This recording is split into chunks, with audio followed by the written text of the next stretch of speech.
Sementara itu, pemirsa, Gubernur Jakarta Pramono Anung memastikan bahwa penanganan banjir di Jakarta tidak bisa secara sporadis. Harus ada perencanaan secara matang dan terencana.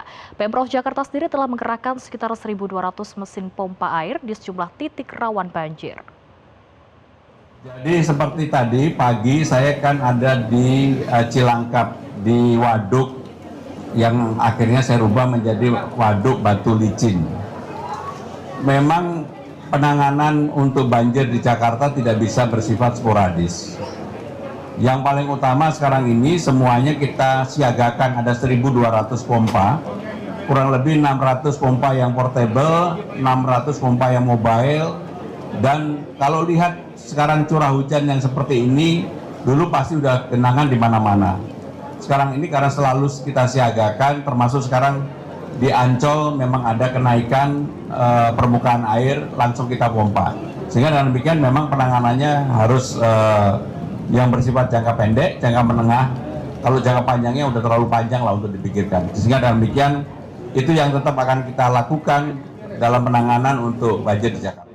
Top topik selanjutnya, pemirsa, Majelis Hakim Pengadilan Tindak Pidana Korupsi Jakarta memutuskan perkara kasus dugaan korupsi Chromebook yang menjerat Nadiem Makarim tetap dilanjutkan tahap pembuktian. Nadiem Makarim menghormati putusan Majelis Hakim dan siap menghadapi sidang pembuktian. Putusan ini dibacakan Ketua Majelis Hakim Purwanto S. Abdullah. Majelis Hakim menolak eksepsi terdakwa Nadiem Makarim dan meminta persidangan dilanjutkan ke tahap pembuktian yang akan digelar pada 19 Januari 2026. Majelis Hakim menilai perlu adanya pembuktian sejumlah hal terkait peran Nadiem sebagai pembuat kebijakan, pendalaman terkait dugaan memperkaya diri hingga investasi Google di Gojek.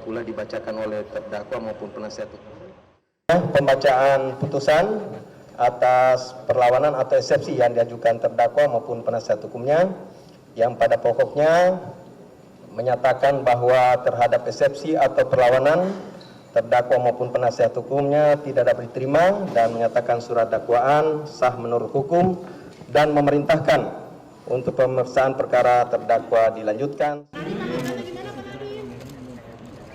Di sisi lain, pemirsa, Nadiem Makarim kecewa atas putusan hakim yang tetap meminta kasus dugaan korupsi pengadaan Chromebook tetap dilanjutkan dalam tahap pembuktian. Meski kecewa, Nadiem tetap menghormati putusan Majelis Hakim dan siap menghadapi agenda pembuktian. Ya, mana dia mau bicara? Google sudah membuka suara.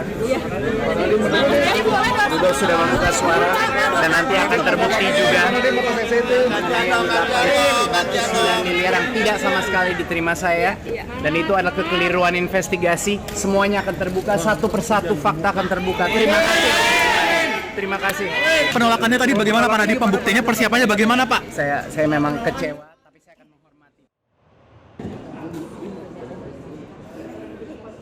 Sementara jaksa penuntut umum menyinggung perihal pembuktian sesuai KUHP baru. JPU meminta pihak Nadiem Makarim jika memiliki bukti lain dapat dibawa ke persidangan, bukan di luar persidangan.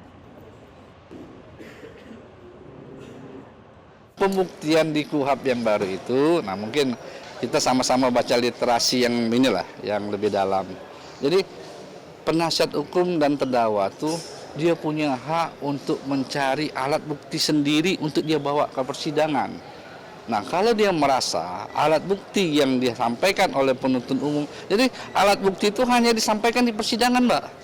Bukan disampaikan, mohon maaf, kita khawatir kalau misalnya di acara-acara di luar persidangan seperti itu. Jadi sama-sama seperti itu.